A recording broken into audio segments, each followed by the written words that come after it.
Hello everyone, welcome back to my channel. I'm Chais, a licensed esthetician and owner of Allured Aesthetics. Today's video is a behind the scenes look at one of my brow lamination and tint clients. This is one of my clients and she is actually from Maryland. She drives all the way out here to see me, you guys. I absolutely love her. And since I love her so much, the original audio has been removed to protect my client's privacy. So I'll be walking you through what's happening throughout the appointment. In this video today, I'm taking you through a complete brow lamination and tint service on naturally thick brows from start to finish. We're covering the entire process: the lamination, mapping, tinting, waxing, styling, trimming, concealing, and the final reveal. If you're an esthetician, beauty student, or you're learning brows on your own, this video is packed with tips you can apply to your own services. And if you're ready to take your brow skills to the next level, make sure you check out my digital products link below. My brow products teach you everything you need to know on how to map brows correctly, tint, and laminate. Now let's get into today's transformation. Step 1, brow lamination. Since my client has naturally thick brows, lamination is going to help soften the hair, redirect the growth pattern, and give us that lifted, fluffy look clients love.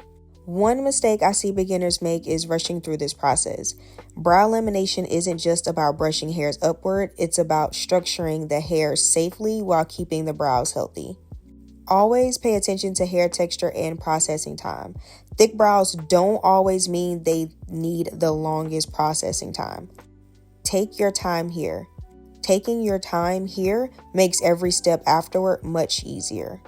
If you're learning laminations and want a complete breakdown of products, timing, troubleshooting, and technique, my Brow Mastery ebook goes into much more detail than I can cover in one video. The first step in the brow lamination is the lifting lotion. I'm applying the lifting lotion, which is the first step in the brow lamination process. This solution gently breaks down the bonds within the brow hairs, allowing me to reshape and redirect them into a fuller, more lifted position. This is what gives laminated brows their signature fluffy look. If you're an esthetician, comment brows below. I'd love to hear from you guys.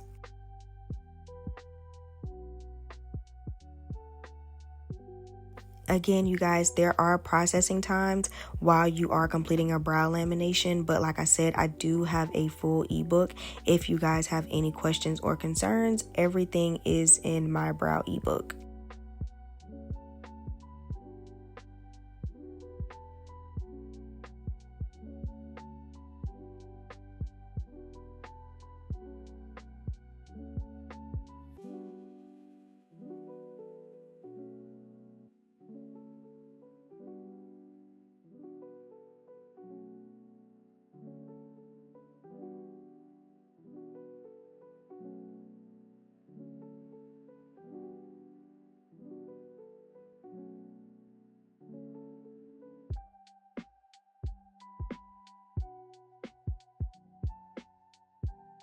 Now I'm applying the neutralizing lotion. This step rebuilds and locks the hair bonds back into place, setting the brows in their new shape. Without this step, the hairs would simply return to their natural pattern. Have any of you guys ever had your brows laminated? Let me know in the comments if you've ever had a brow lamination or if you're interested in trying a brow lamination. I know I've had plenty, but let me know. I'd love to hear from you guys.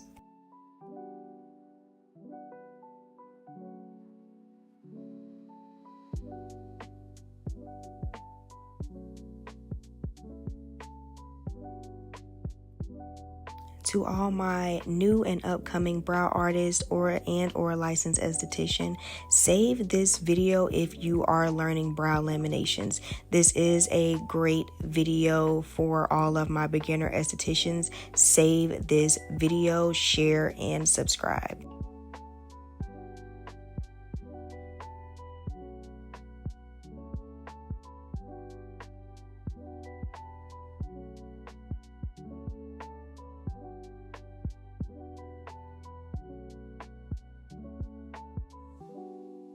Now that the brows have been laminated, it's time to map. Mapping gives us the blueprint for the final brow.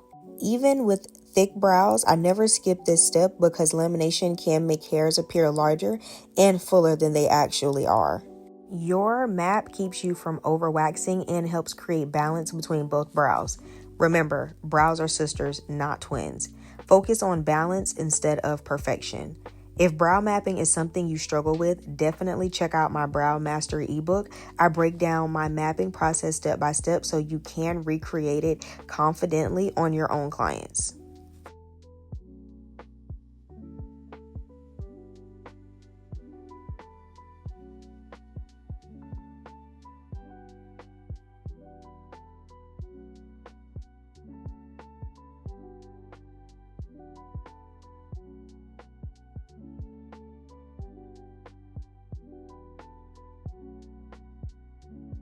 And of course, if you've watched my previous videos, you know that I always outline my brow mapping shape just to get a clear definition of the brow shape that I'm going to create for my clients. This is pretty much the outline that I show my clients, that this is the look, pretty much the shape of the brow that we are going to achieve. I show where I'm going to wax, I show where I'm going to trim, and I also show where I am going to tint.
Another professional pro tip, I do take a cleanser and I do another clean around my brow outline, especially once I already have it. I just like to do another clean so that way I can get a crisp brow wax strip.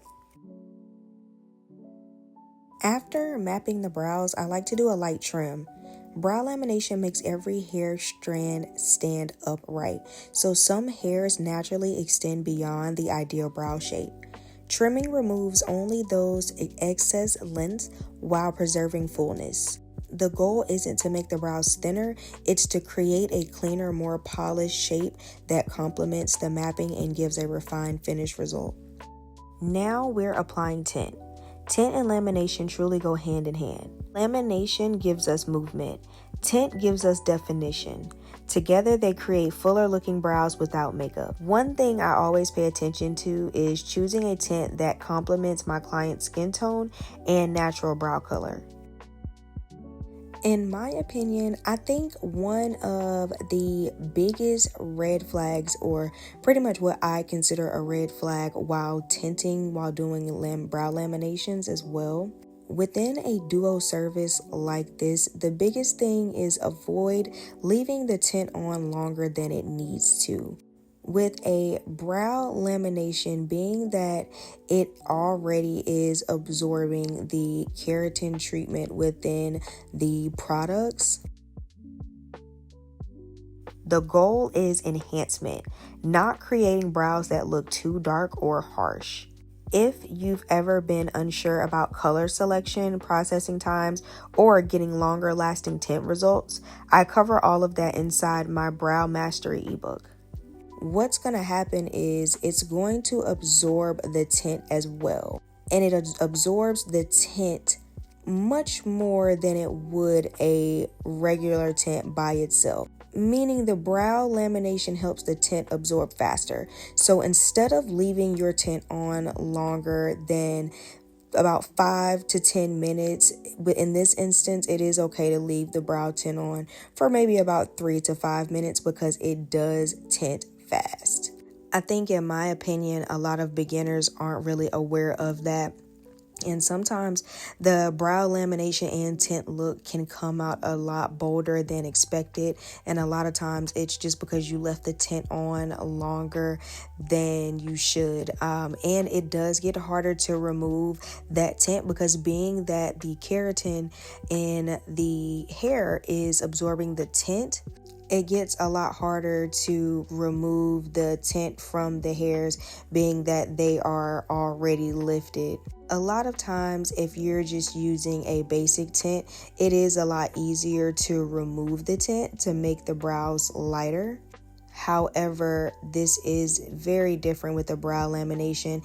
Think of it as a hair when you perm your hair. Once you dye your hair is liable to hold that dye and to die pretty quickly because of the treatment that you did to your hair. Look at this the same way as brows, just with a shorter time length. Sometimes I'm not the best with my dye times. However, in this, I do have to just move quickly because, like I said, I don't want my client's brow looking bolder than what she normally requests. Pro tip, don't forget to brush out your brows. Please, please, please do not forget that while you are tinting. Please, guys, brush out the tint within the brows. This does give you a much cleaner look.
Once the tint is complete, it's time for cleanup. Because we've laminated, mapped, and tinted, I know exactly which hairs need to be removed. I'm only cleaning outside the shape. You don't need to remove a lot of hair to make brows look clean. Precision is always better than overwaxing. This is also why mapping beforehand is so important. It prevents unnecessary hair removal. When waxing your client's natural shape, don't force every hair straight up. Instead, work with the client's natural arch and growth pattern for a softer, more flattering result. Create a soft gradient. The front, which is the head, brush slightly upward and outward. The body, brush diagonally toward the arch, and the tail, smooth the hairs outward toward the temple. During this waxing process, you will see me brushing the hairs in that direction. This creates a polished, lifted look instead of a spiky appearance. Have you ever seen some of those brow laminations that look like you've been electrocuted? Those. Also, keep in mind that not every client wants dramatic Instagram brows. For clients with thicker brows or a mature face, a softer, sleeker style often looks more elegant. As you see here, Once I position the hairs where they'll live after the lamination, I wax around that shape, not the client's natural unstyled brow. This creates a cleaner finish.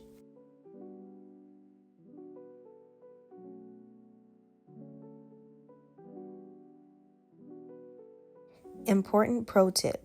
Always stretch the skin and hold the skin taut properly before removing your wax. This gives a cleaner pull, and also it makes the pull comfortable for your client.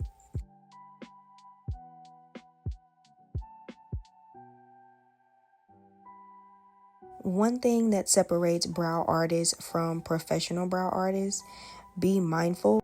It is always better to wax less over waxing more.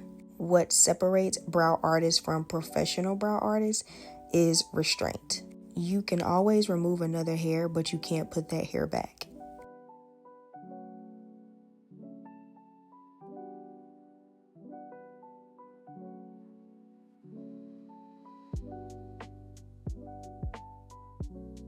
If you're doing a brow lamination, just be mindful that the client's skin may be a little bit sensitive to the products that we are using. Always use gentle pressure and avoid overworking the skin.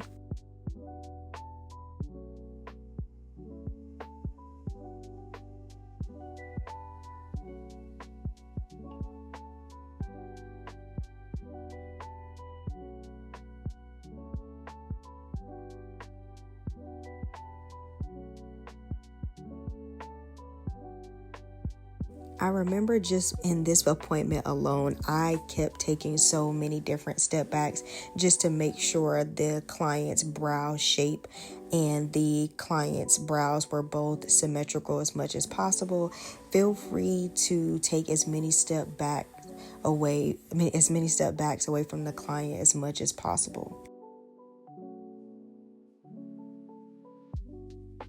Looking at both brows at the same time helps me avoid thinning one brow more than the other. Remember, the goal is not perfection. It's creating brows that complement your client's natural facial features.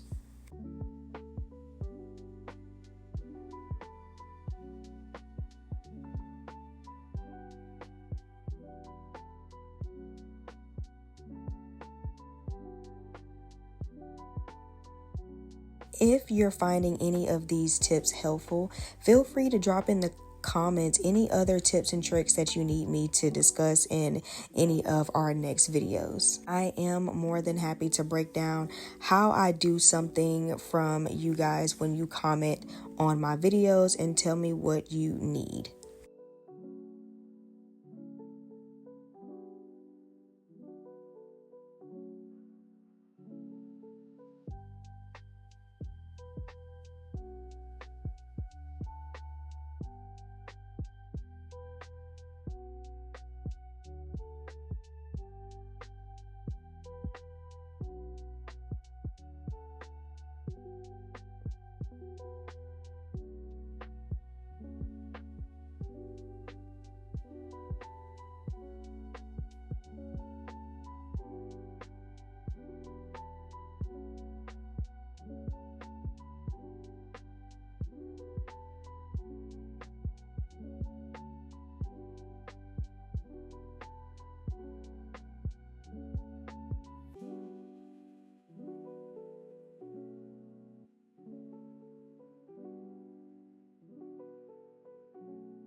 In this process, I'm just making sure I'm wiping all of the excess tint out of the brow lamination.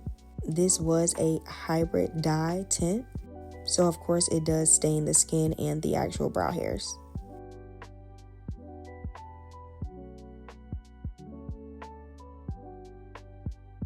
Now we're styling the brows into their final shape. I'm brushing the hairs into place so I can see exactly what needs trimming. Less is definitely more when trimming. I only trim the hairs that truly need it because over trimming can leave gaps and make brows appear uneven once client styles them at home. Healthy, fluffy brows should still have movement.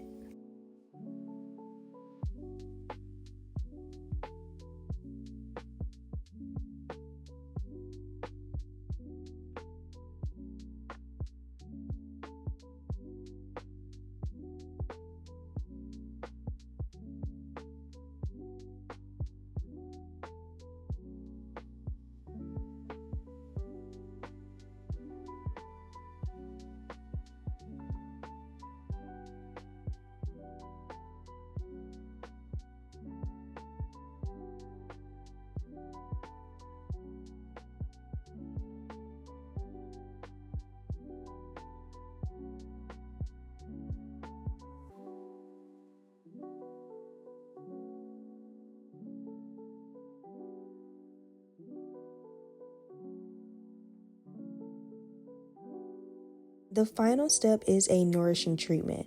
Since the lamination process is a chemical service, this helps replenish moisture, condition the hairs, and keeps the brows healthy, soft, and flexible while reducing dryness. Please be mindful to inform your clients about the aftercare. You want to be sure your clients are maintaining their brow lamination to avoid brow dryness, any breakage, and or hair loss when doing this treatment.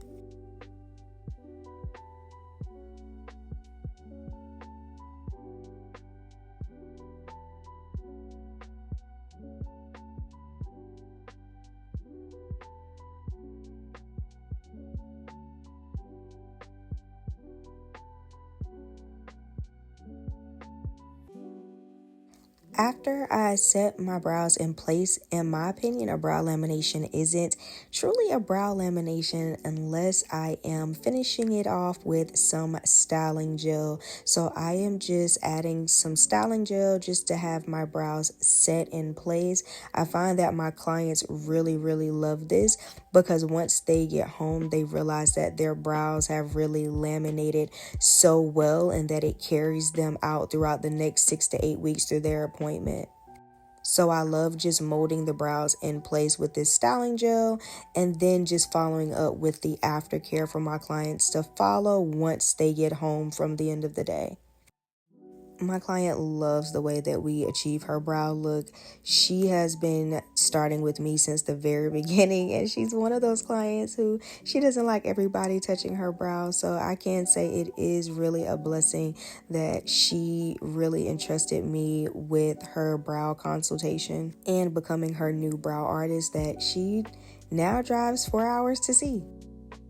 Less is more with tweezers. Use tweezers only for the few hairs the wax missed. Over tweezing can make them look too thin. This is one of my favorite parts because everything starts coming together. Adding concealer helps sharpen the brow shape and highlights all the work we've done from the lamination, mapping, tint, and wax. This is also a great time to check your symmetry one last time before showing your client the finished results.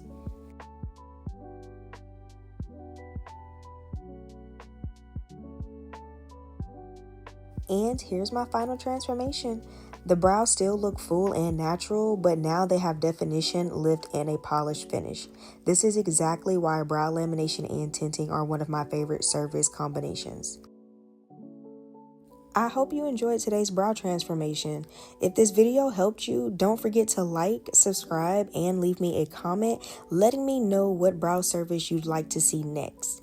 If you're serious about mastering brows, don't forget to grab my Brow Mastery ebook where I teach brow mapping, tinting, henna, brow lamination, consultations, aftercare, and more. If you want to add another high-income brow service, be sure to check out my threading ebook. And don't leave without grabbing my free brow digital resources linked in my bio and description. They are a great way to start building your brow knowledge today. Thank you so much for watching, and I'll see you in the next transformation.